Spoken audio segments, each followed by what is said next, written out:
The night they accused me of stabbing a police officer, I learned what it feels like to have your entire life ripped away in a single breath.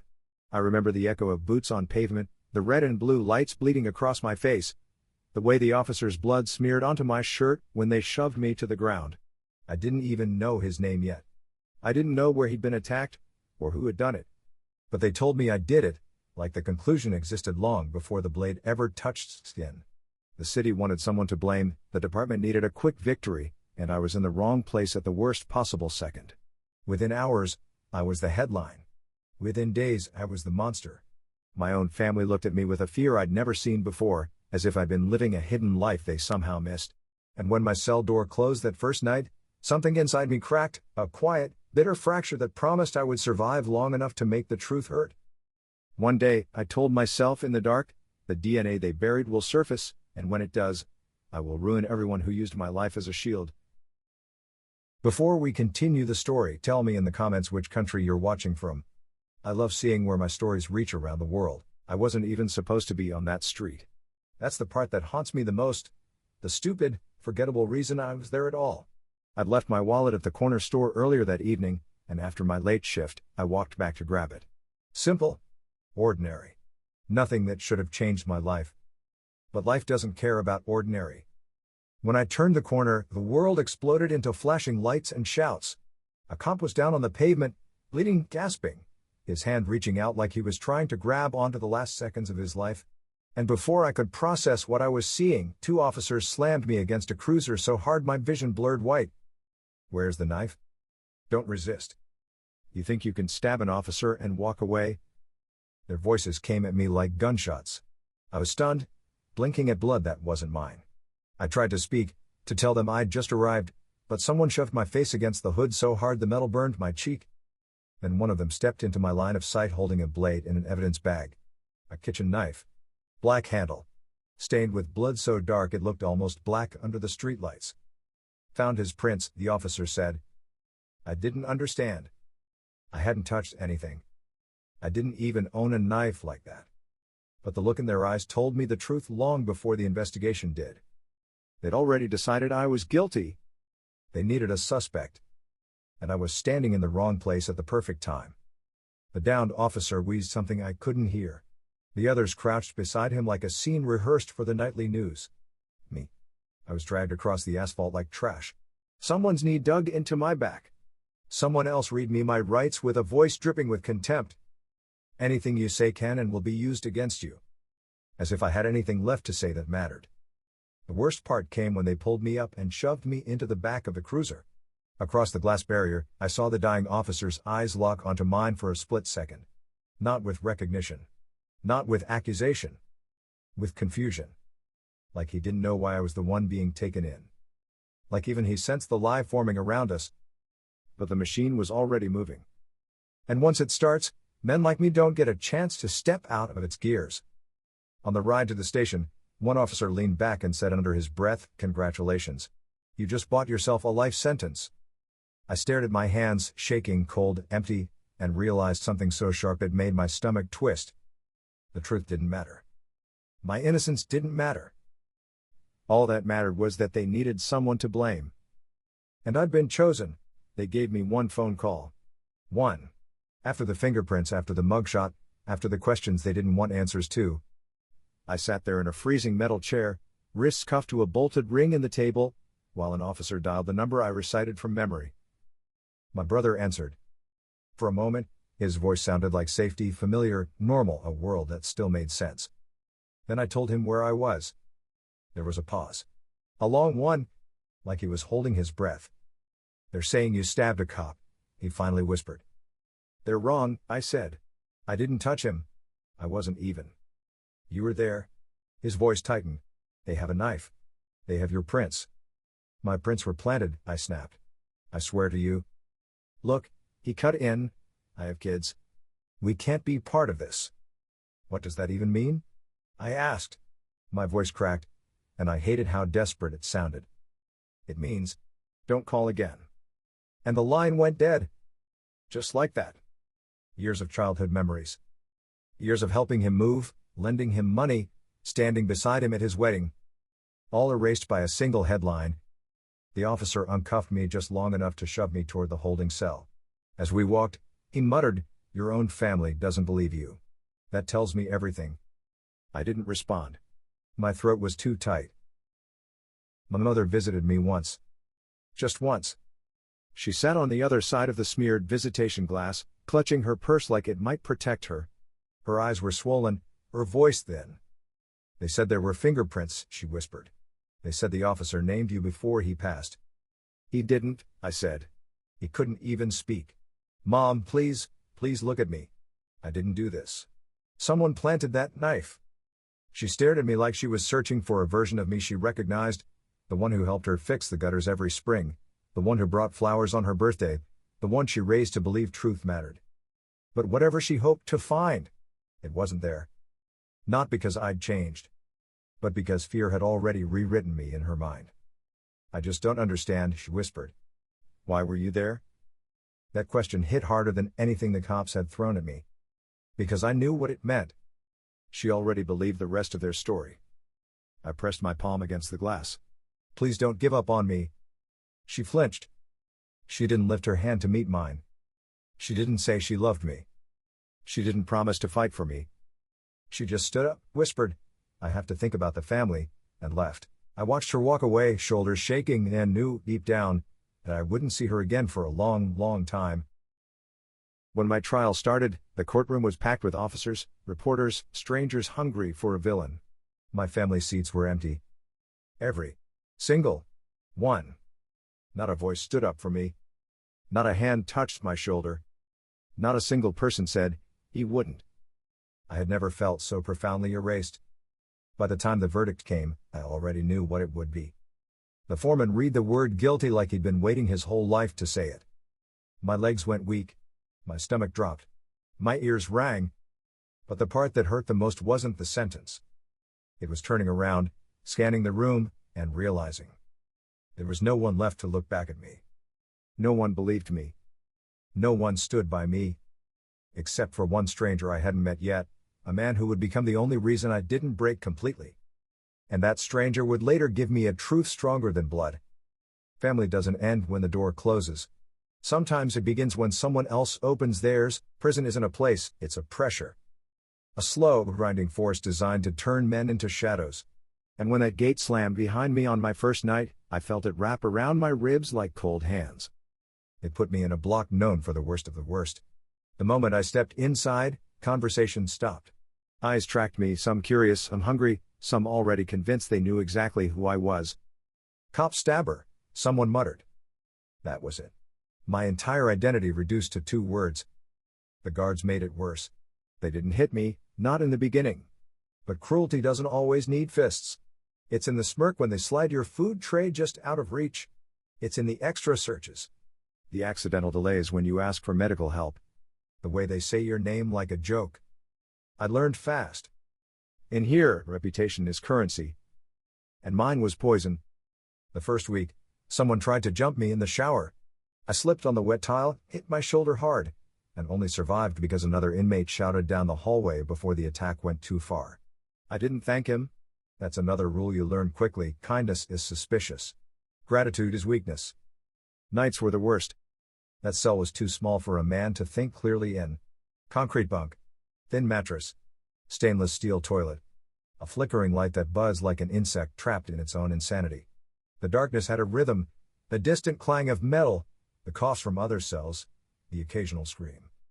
And in the middle of all that noise, I'd lie awake replaying the moment everything unraveled, the cop on the ground, the knife bagged up, the way they pinned me before I even understood what I had seen. The memories became a loop. A punishment inside the punishment. Weeks bled into months. Months into years. I stopped counting after the 4th Christmas. When my appeals were denied, all of them, something inside me calcified. Not broken. Not numb. Just hardened. I realized the truth no one wants to admit. You can survive anything if you stop expecting the world to be fair. But survival isn't the same as living. Real living didn't start until the morning I was assigned to work detail in the East Wing, the old, dusty part of the prison hardly anyone used. I was sweeping a neglected hallway when I heard someone humming a tune I vaguely recognized. Calm. Steady. completely out of place. That's when I met the man who would become the quiet anchor of my sanity, the one stranger who looked at me without judgment. He was the prison custodian. And he saw something in me no one else bothered to look for. But that's the next chapter. The chapter where everything shifts slowly at first, then all at once. He didn't look like anyone important. Just an older man in steel-toed boots, khaki pants faded at the knees, and a ring of keys that jingled with every slow, steady step he took. His name tag said Harlan, but everyone just called him Pop, like he'd been part of the prison longer than the walls themselves. The first time I noticed him, he was pushing the mop down the East Wing hallway, humming softly under his breath, completely unfazed by the noise, the tension, the hostility that sat in the air like humidity. I kept my head down, sweeping dust toward the drain, hoping the day would end without another fight. "Your sweep's crooked," he said without looking up. I froze. "In here, strangers talking to you is rarely a good thing." He tapped his broom against the floor, pointing to a thin line of untouched grit along the wall. "You're missing the edge." Most guards barked. Inmates threatened. But he spoke with a quiet firmness, like he cared more about the floor being clean than about who I was or what I supposedly did. I corrected my sweep. "That's better," he said. It should have been nothing. Just a comment. But it was the first time in months someone had spoken to me without venom tucked between their words. Over the next few weeks, we worked the same shift. Harlan didn't say much at first. He wasn't nosy. Didn't ask about charges. Didn't care about prison gossip. He just observed. The kind of man who collected information the way others collected dust. One afternoon, breaking the silence, he said, "Why they put you in here with the violent offenders?" I shrugged. "Because they think I stabbed a cop." He stopped mopping. His eyes, gray, calm, sharp as a mechanic's, studied me for a long moment. Most people looked at me like they already knew the answer to that accusation. Harlan looked like he was still asking the question. "You don't carry yourself like a man who'd stab anyone," he said simply. I didn't have a response. I didn't even know what to do with those words. He tossed me a rag. "Come on. Help me degrease this vent." That became our routine. Working. Cleaning. Fixing old pipes. Restoring machines the prison hadn't touched in years. And while we worked, he taught me things without making it seem like he was teaching. How to strip and rewire a motor. How to repair a busted lock. How to take apart a broken HVAC unit and rebuild it piece by piece. How to focus on a task until the rest of the world shrank away. Skill replaced panic. Routine replaced fear. Precision replaced hopelessness. One day, as I tightened the last bolt on a fan we'd been working on for hours, he said quietly, "Truth has a way of resurfacing, even when men bury it, but you gotta live long enough to meet it." I didn't realize how deeply that line would carve into me until years later. Because Harlan didn't just give me work. He gave me discipline. Stability. A version of myself I didn't hate. And though I didn't know it yet, he was also the first crack in the lie that held me prisoner. He was the only one who said the words no one else dared. "You don't look like the man they say you are." That sentence alone kept me human. I didn't know it then, but one day, a man very much like Harlan, another quiet worker in the background, would bring me the truth the police buried. The DNA on the knife never matched me. It matched someone far closer. But that reveal, that's still coming. Harlan never called what he taught me a craft. He never used big words, never acted like he was shaping my future. To him it was just work, things that needed fixing, machines that needed coaxing, systems that kept the prison breathing. But to me, it became something else entirely. It became a way to stay alive. It started with small tasks. Cleaning vents, tightening bolts, scraping rust off metal pipes older than I was. But Harlan didn't tolerate half effort. If I missed a screw, he made me redo the entire panel. If I rushed, he made me start over. If I swore under my breath, he ignored me completely until I calmed down. "Frustration makes men sloppy," he'd mutter. "Sloppy men make mistakes. Mistakes get you hurt." In prison, those words weren't advice, they were survival. Soon, he moved me to bigger things. Broken motors. Leaking valves. Jammed mechanical locks. HVAC units that roared like dying animals. The more I learned, the less the noise of prison got inside my head. Working with my hands gave me something I hadn't had since the night of the arrest. Control. One afternoon, after hours spent taking apart a massive air handler, Harlan slid me a small toolkit. Clean. Organized. Every piece wrapped in cloth. "What's this?" I asked. He shrugged. "Tools you know how to use." "You're giving these to me?" "Borrowing," he corrected. "And you'll treat them better than you treat yourself."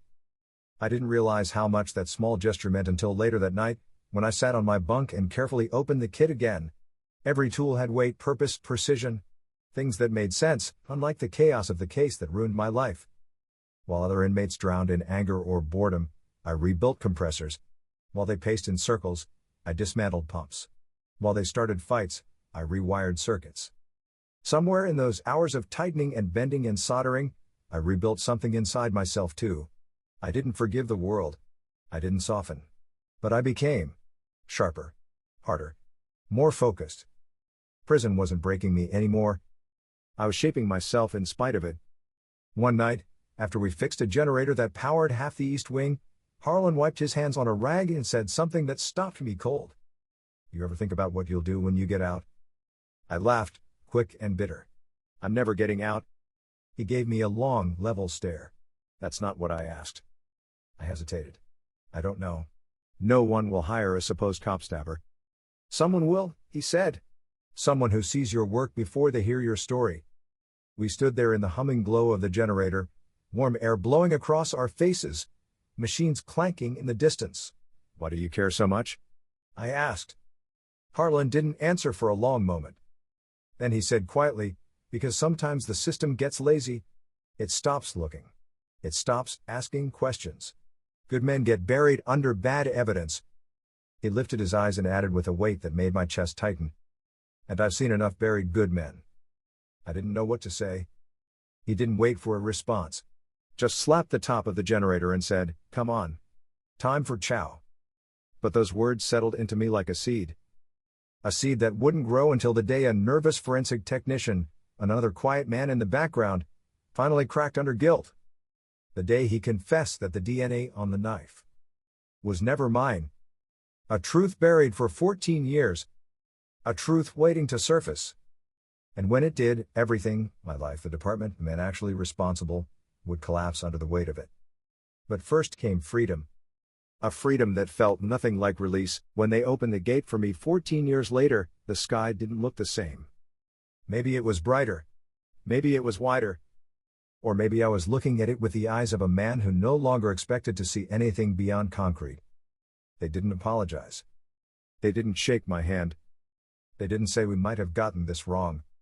They just stamped a release form, handed me a plastic bag with the clothes I'd been arrested in, and pointed me toward the exit like they were finally done with the inconvenience of me. I stepped outside, and the air felt too clean, too open, almost painful to breathe. I thought freedom would come with a rush, a sense of overwhelming relief. Instead, it felt like stepping into someone else's life while mine stayed quarantined behind the walls.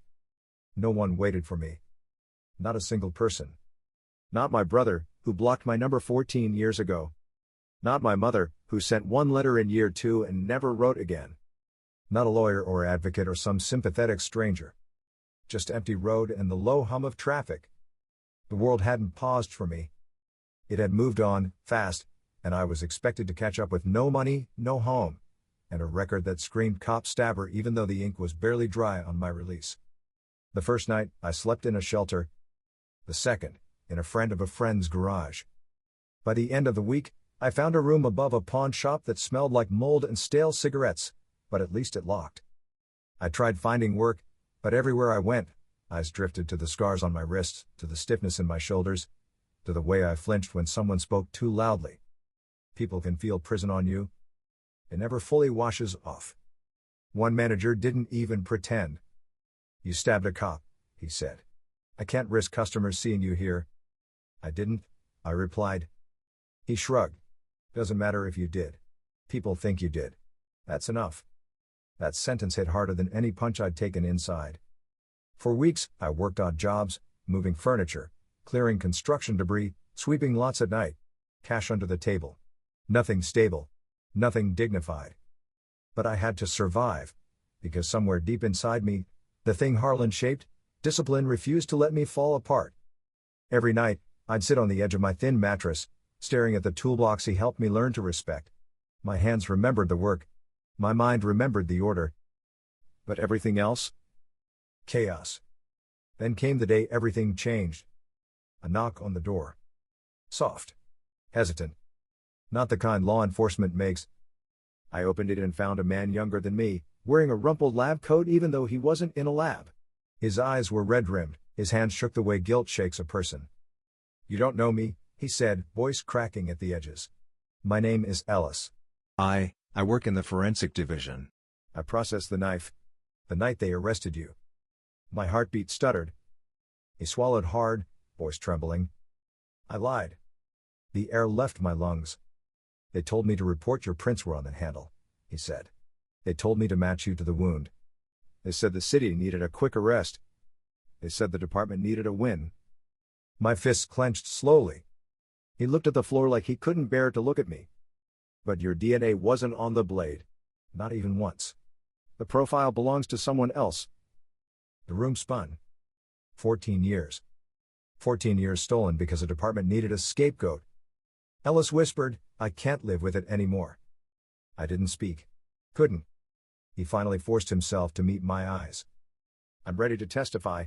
I'll hand over the original results. The ones they buried." 14 years of quiet rage pulsed through my veins. Not hot. Not loud. Cold. Sharp. Weaponized. This wasn't just a crack in the story.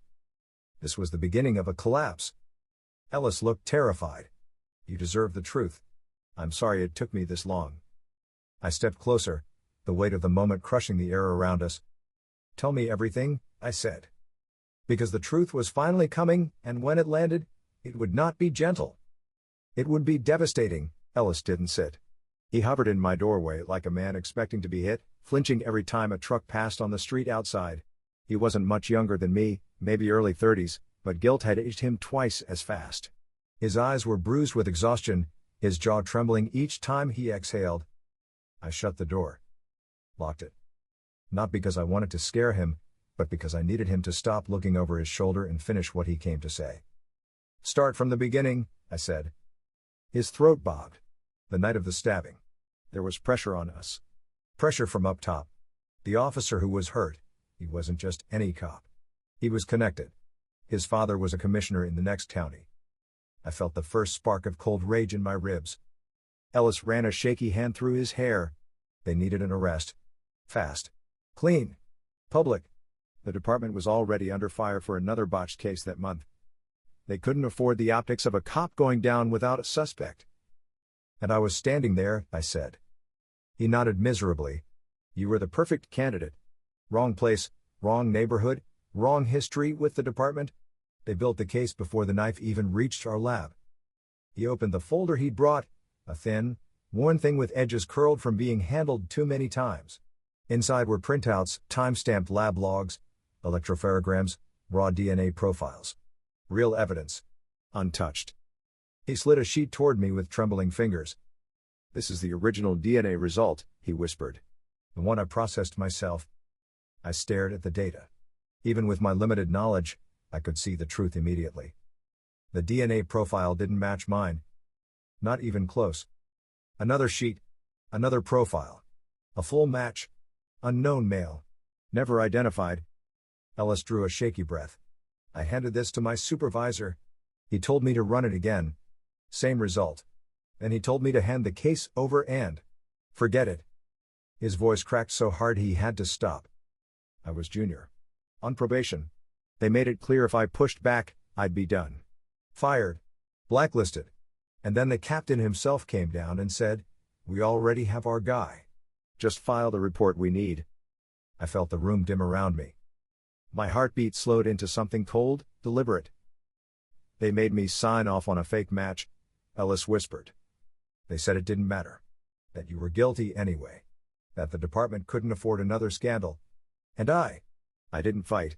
I told myself it wasn't my place. That I was protecting my job." His voice broke. "But every time I tried to sleep, I saw your face on the news. Heard your voice in the hearing. Watched you get sentenced for something I knew you didn't do. I thought I'd get used to it. I didn't." He rubbed his eyes. 14 years. I carried this for 14 years. I leaned forward. Why now? Why tell me now? Ellis swallowed hard. Because my daughter asked me what it means to be a good man. He shook his head, tears forming. And I realized I'm not one. But maybe I can do one good thing before I lose everything.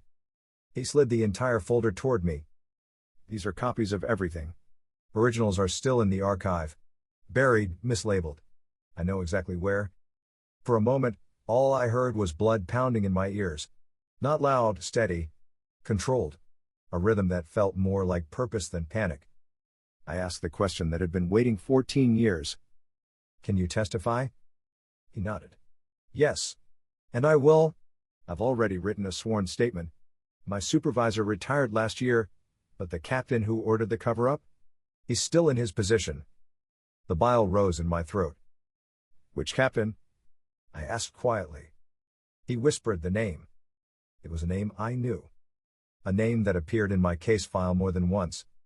A name that circled my life like a shadow. Captain Warren Hale. A man whose signature sat on nearly every document tied to my conviction. A man who once swore in front of cameras that I was dangerous. A man who built his reputation on closing cases quickly. Especially this one. Ellis squeezed his eyes shut. I'm sorry. I'm so sorry. I didn't forgive him. Not then. Not ever, not truly. But he was the first person in 14 years who brought me truth. Real truth. Not rumors. Not pity. Evidence. Cold. Hard. Scientific.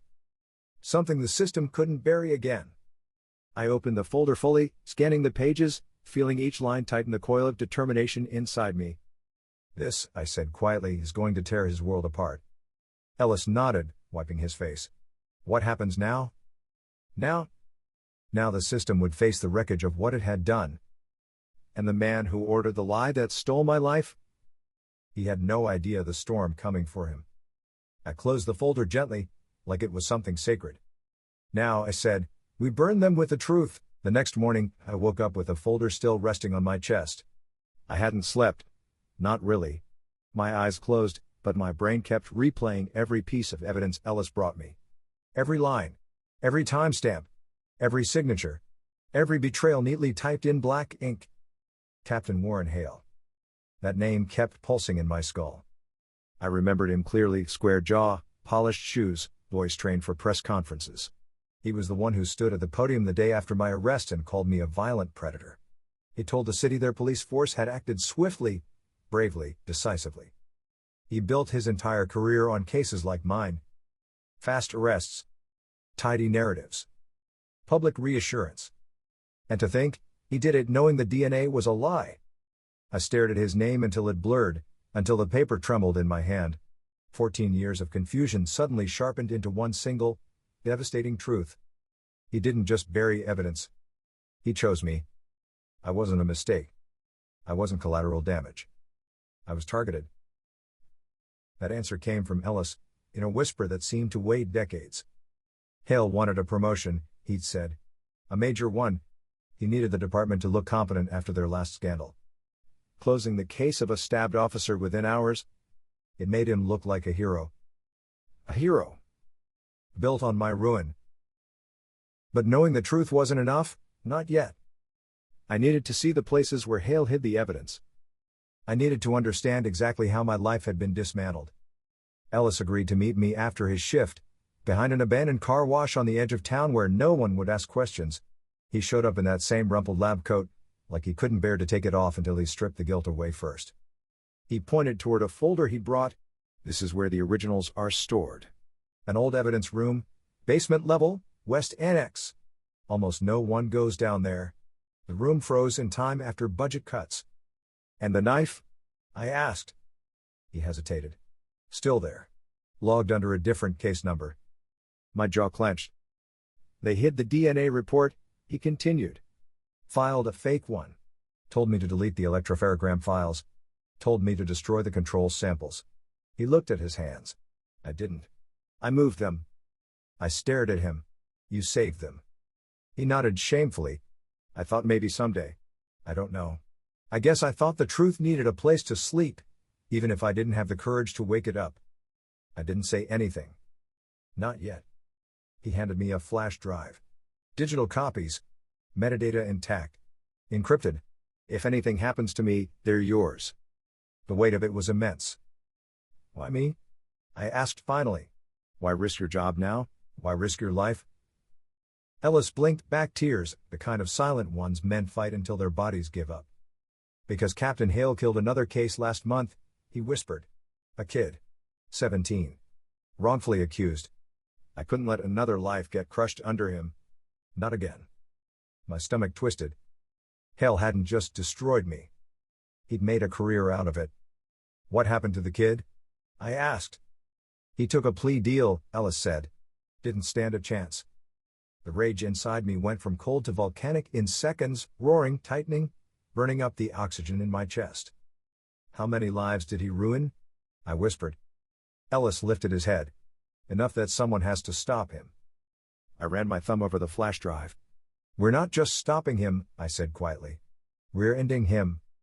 Ellis exhaled shakily. Then you need more than me. You need someone who'll take this public without fear. And that's when a name surfaced in my mind like a memory returning from deep water. Marla Jennings. A journalist who once wrote about my case, years after the trial, long after the public stopped caring. She called my conviction questionable. She raised concerns about the timeline and evidence. She nearly lost her job for it. She believed something was wrong before anyone else did. She was the only person, outside of Harlan, who ever hinted that my story wasn't over. I looked at Ellis. I know exactly who to call. He nodded, relief flickering across his face. I'll back you up. Every step.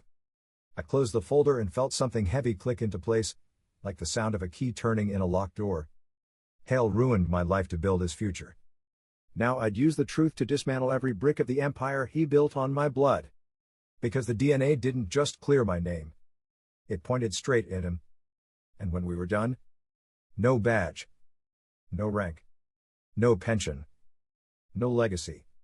14 years of his lie were about to collapse under the weight of one simple truth. The real criminal was wearing the uniform. Marla Jennings didn't waste time. The moment she opened the door to her cramped office and saw the folder in my hands, thick, overstuffed, trembling with 14 years of buried truth, her expression shifted from cautious curiosity to something sharper. Something like fury held under control. Sit, she said. Not a suggestion. A command. Ellis hovered behind me like a man expecting handcuffs at any moment. His leg jittered uncontrollably. His breath came short. It looked like he wanted to step out of his own skin and run until the guilt stopped chasing him. Marla sat across from us, flipped open the folder, and started reading. At first her face stayed neutral. But then she hit the raw DNA profiles. The timestamps. The chain of custody documents. The signatures. Her jaw clenched. Her fingers curled around the paper like she wanted to tear it in half. This, she whispered. This is catastrophic. For who? I asked, though I already knew. For the department. For the DA. For the captain who signed off on this. She tapped a page hard enough to wrinkle it.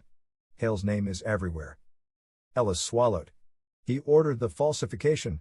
I'll testify to that. Marla closed the folder gently, the kind of gentle that comes right before a storm. Tell me everything, she said. And we did. Ellis described every lie he was forced to tell. Every data point buried. Every time Hale walked into the lab and said, "We already have our guy, make the evidence reflect that." I recounted the night I was arrested. How everything moved too fast. How the knife appeared before anyone even searched the area. How they shoved me into a confession they never even bothered to request. Marla took notes furiously, pen scratching with urgency, lungs breathing like she'd forgotten how journalism felt before it was buried under politics and fear.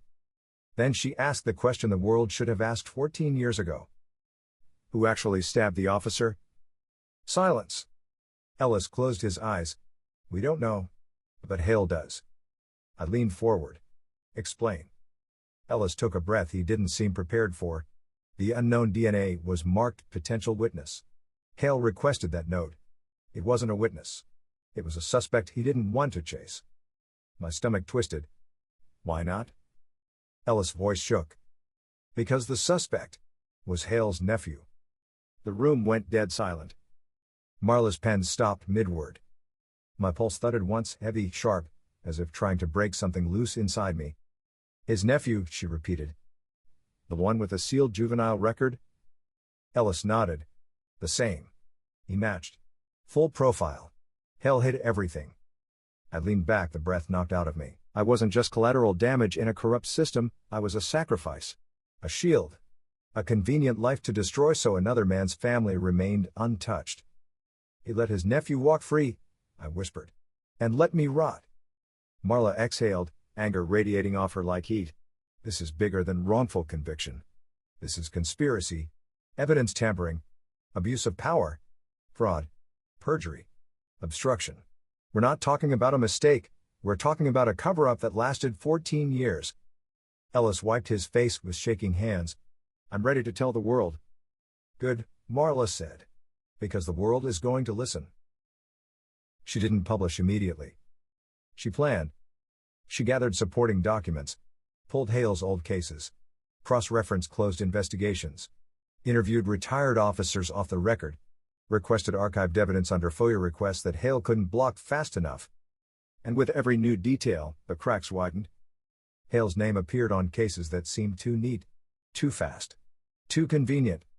A pattern emerged, one that pointed to a man who built his career on shortcuts, on pressure, on burying anything that threatened his image. Then came the interview request. Marla called Hale's office directly. He declined. Then declined again. Then sent a lawyer's letter threatening defamation. That was the moment she knew she had him. Only guilty men panic before the story drops, she said. The night before publication, she came to my apartment with a pre-release draft. 32 pages. My entire life laid bare. His entire career dismantled. I read every word twice. When I reached the final line, the line where she named Hale as the architect of my conviction, my hands stopped shaking and settled into something calm. Something ready. The truth was no longer whispering in a folder. It was about to become a weapon. The article dropped at 6 a.m. By 6:07, it was everywhere. Shared. Retweeted. Pinned. Discussed on news feeds. Spread like wildfire through a city that once despised me. By 6:15, reporters were at Hale's house. By 6:30, the department released a statement saying they were concerned. By 7 o'clock, the DA requested an emergency review. By noon, Hale's name was trending not with praise, but with accusations. By evening, protesters gathered outside the precinct. By the next morning, Hale was suspended. And by nightfall, his nephew's sealed records were pulled from storage under court order. The unraveling wasn't slow. It wasn't careful. It wasn't fair. It was violent. Swift. Deserved. 14 years of silence collapsed in less than 24 hours. But it wasn't revenge. Not yet. Revenge comes when the liar faces the man he buried. That part, the part where Hale breaks, happens next. They brought Hale into the hearing room through a side door, flanked by 2 internal affairs officers who didn't bother hiding the disgust on their faces. He looked smaller than I remembered, not physically, but in presence. His posture was rigid, jaw clenched, but his eyes darted around with the jittery panic of a man who finally realized the world wasn't bending for him anymore. For 14 years, he stood above me. Now he couldn't even look me in the eyes. The board members filed in. Reporters crammed against the back wall. Cameras pointed like rifles. Every move was captured. Every breath counted. Ella sat beside me, hands folded tight. Marla stood behind us, her notepad ready but her expression carved with satisfaction. When Hale finally saw me, his face cracked. A flicker of fear. Then rage. Then something hollow and broken. This is a farce, he snapped, straightening his tie with shaking fingers. He's a convicted felon. His testimony is worthless. One of the board members lifted a hand. Not anymore. His conviction has been vacated. That single sentence knocked the breath out of the room. Hale's lips parted slightly, the beginning of a protest he couldn't finish. He wasn't in control anymore. His voice didn't hold weight here.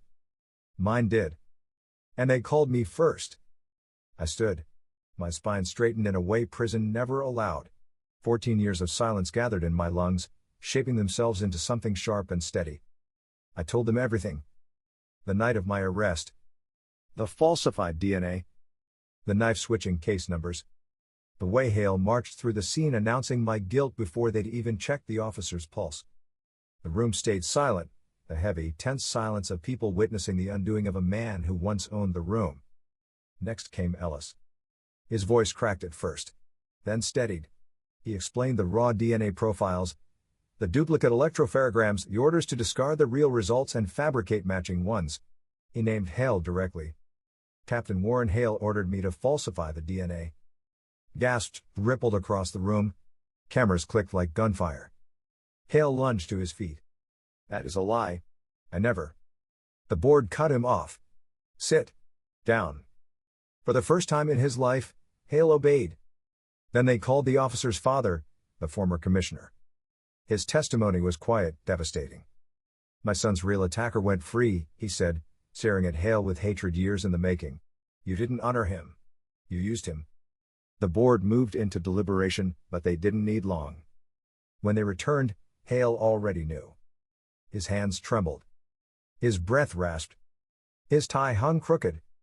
The chairwoman read the findings. Captain Warren Hale is hereby terminated from the police department. You are stripped of rank, pension, and benefits. All cases you supervised are now under review. And you are officially referred for federal criminal prosecution. The last line landed like a hammer. Hale swayed. His face went pale, lips bloodless. I watched 14 years of stolen life collapse in his eyes, brick by brick, lie by lie. He tried one last time to speak. To reclaim control. To salvage pride. But the only words he managed were, I did what I had to do. To protect my family. I stepped closer, not aggressively, not loudly, but with a calm that made him flinch. You didn't protect your family, I said. You destroyed mine. He stared at me, chest heaving. And now, I added softly, you answer for both. He broke. Right there. In front of cameras. In front of the board. In front of the department he once commanded. Not with violence. Not with anger. He broke with fear, real fear, the kind he forced me to live with for 14 years while his nephew walked free. Guards escorted him out. His knees buckled once, barely, but enough to make the cameras surge forward. The fall of a man who thought he could bury truth forever. My exoneration hit the news that night. Front page. Every station. Every headline. The governor issued a formal apology. The state approved the settlement, massive, life-changing. My record was wiped completely clean. People who once whispered cop killer now whispered wrongfully convicted. Strangers stopped me on the street to say they were sorry. My mother called. My brother emailed. Both apologizing late, but shaken. But I didn't need their validation. I needed something else. The truth. The repairs inside myself. The justice Harlan always told me would find its way home. A week later, I visited Harlan's grave. The man who kept me whole when I was supposed to break. I knelt beside the stone, placed a wrench on the grass, and whispered. You were right. Truth surfaced. And I made sure it drowned the ones who buried it. We moved through the trees, soft, steady, almost like a hum. For the first time in 14 years, I inhaled without pain. Justice hadn't come with forgiveness. It had come with destruction. Necessary. Precise. Complete. Captain Hale lost everything, his badge, his career, his reputation, his future. I lost 14 years. But I rebuilt every one of them. And now the world finally knows who the real criminal was. And who I truly am.